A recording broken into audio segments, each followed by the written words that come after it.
When you first log into GoalStormer, you see the to-do list, and that's a really useful way of seeing all of the steps that you've got to do across all of the goals laid out in a list format. But sometimes it helps to be able to view the work that you've got to do in a more of a plan sort of way, like a Gantt chart.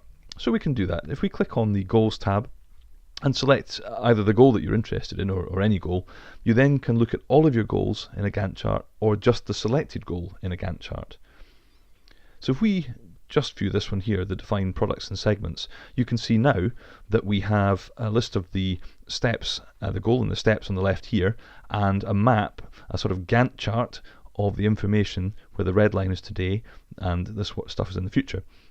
You can scroll back and forth with the tools here, and you can zoom in and out with the buttons here so that you can get just the sort of time frame that you're interested in. Now if you have a User Plus or Pro account, you can click on steps in order to edit them just as you normally would in GoalStormer, and you can do all of the things here that you would normally. And if you want to add a new step, you can click on the date that you're interested in, so the 12th of July here, and we'll be able to add in a new step here.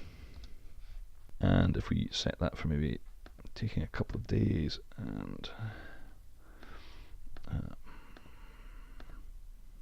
save that, that new step will now be drawn into the Gantt chart as well. So it's quite a quick and visual way, if you have a User Plus or Pro account, of managing the steps for your goal.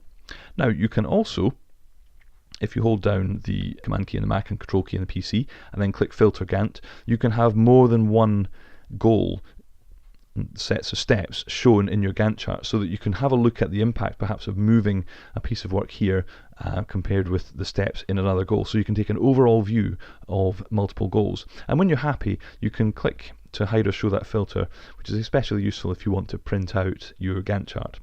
So there you go, that's how you use the Gantt chart, particularly with a User Plus or Pro account, in order to view and edit the information in the steps and goals. And any changes you make here, when you close those, they're reflected in here. So there's our new activity. So anything you do in your Gantt chart appears in GoalStormer, whether it's in the goals or in the to-do list.